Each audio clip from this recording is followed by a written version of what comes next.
Steve Mackay from ENN32 Technology. Quick one here on job searching. How to keep your job search confidential. And I've got a few people here listening in. Paul and Joseph, hopefully you can listen into this.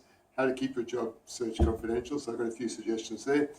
You're perhaps an engineer, technician, you've been in the same company for many years, or you think that there's perhaps a purge coming, the price of whatever you're selling has fallen through the roof, or the competitors are pouring in, and you're worried about the future. But you need to be very careful about your job search. So here's a few suggestions about keeping it squeaky clean so no one knows about it, you don't get caught short.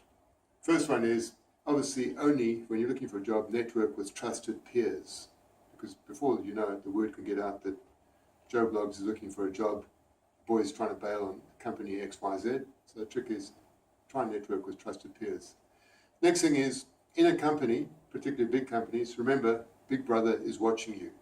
He or she has access to your internet activity, where you are, the site, job sites you're on. So if you're on a job site and it's every morning or a few times a day, there may be some interest about the fact that you're probably looking for another job, unless the big boss is fairly stupid.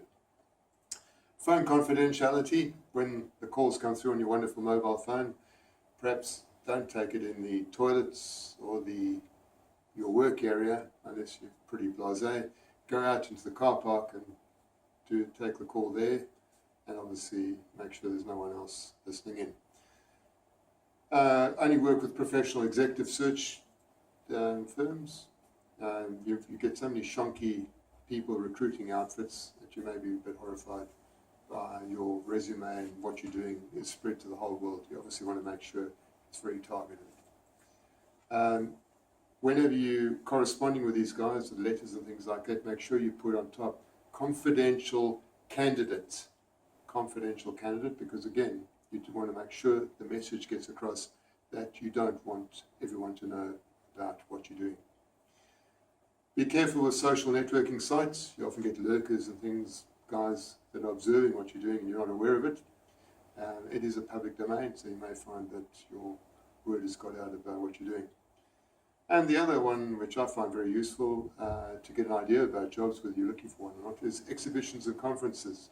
Just talking in the third person at an exhibition stand about opportunities and things like that for people, you may find that gives you a lot of information about a potential job.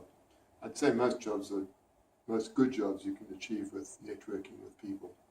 So that's all from me, Steve Mackay, ENN32 Technology, just talking a bit about confidential job searches. Thank you very much.